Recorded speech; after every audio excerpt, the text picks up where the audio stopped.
I've been involved in research since I was a young boy, thanks to the work of my mum, to be honest. So she was determined when I was first diagnosed with juvenile arthritis to find out as much as she could about the disease as possible to obviously help myself. She was very proactive in making sure that she knew as much as she possibly could, because at the time she didn't even know that children were able to get arthritis. So mum never went to university, she never did a PhD, she was just a mum who wanted to do the best she could for her kid and help others as well. The first project that I was asked to be involved in was a session that was trying to define flare in inflammatory arthritis. These chief researchers went away to compare the results to see whether the patients felt the same thing as the researchers, and we validated the fact that patients needed to be in the conversation. Without them, they didn't have the whole picture, and obviously patients don't have all the information either. We need to understand the clinical interventions and investigations to have all the information that we need to make an informed decision around what this research is actually telling us. The Research Buddy program was a fabulous, innovative program to put a researcher at different levels to that of a consumer. And what it does is translate, instead of science talk, to the layman. And with that, you can go out to the community and advocate for research. The way that we first got involved was our eldest son, who's now 12, had fairly sort of severe asthma as a young child. We were approached by, I think, clinical nurse or sort of a research nurse at PMH. It was actually called the fish oil study, and it was around whether or not fish oil at infancy and even during pregnancy, although obviously that was too late for us, would have an impact on development or severity of asthma and eczema. So that one was literally getting our child to take 2 either fish oil tablets or placebos. Obviously you weren't sure which one you were. Well, for him, he has more or less grown out of his asthma, whether that was as a result of that trial and the fact that he had fish oil twice a day, every day for the first 3 years of his life. We don't know, because you don't even get to find that out. Our daughter, we gave her fish oil, and we knew that it was fish oil, but she wasn't part of the trial, right from when my wife was pregnant with her. And she hasn't got asthma, she hasn't got eczema, she hasn't got a single allergy. Now that could be complete coincidence, but it might not be either.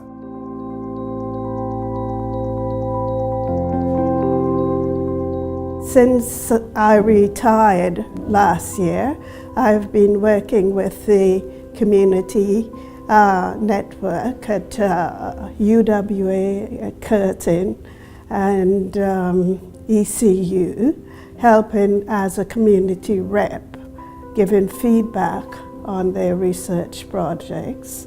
Someone was doing their masters at ECU, linking bone density in women, and this was linked back to nutrition basically. And I think a lot of the research duplicates each other. I know in my experience they will be coming. One lady called me up and says, "This is my 6th one that somebody's asked me to pass." She was somewhat irritated. So I think if there's some way the degree program could sort of channel people together to work collaboratively, and you might get a better research outcome. All they need to do is let the participants know where they can find the information. I think that there could be a lot more done to make Western Australians and the rest of Australia aware of how clever we are and what a difference we are making in this amazing state. Well, I think children's health is one that we seem to really do well at. I mean, and the sort of researchers they're attracting sort of worldwide to come and do that research in WA.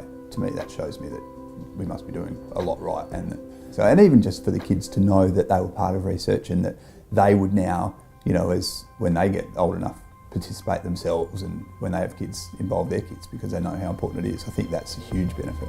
Research needs a great deal of money and funding, so they deal every application they must do is on grant application, which is quite competitive. As I said, I think the researchers are great. They're working hard. It's sometimes a thankless task when you can't get funding The money mostly flows to the eastern states from people like the NHMRC. You know, not a lot of it was trickling down into Western Australia.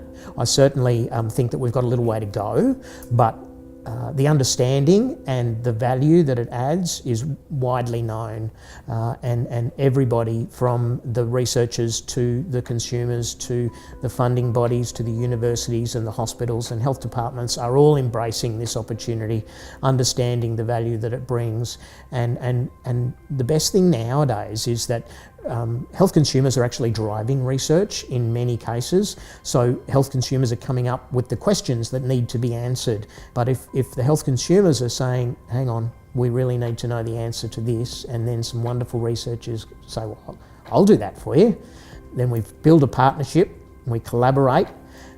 Potentially we change policy, which is really important and something that is potentially forgotten, but unless it actually drives change in not only healthcare but policy as well, then maybe we're not taking it the full gambit of the journey.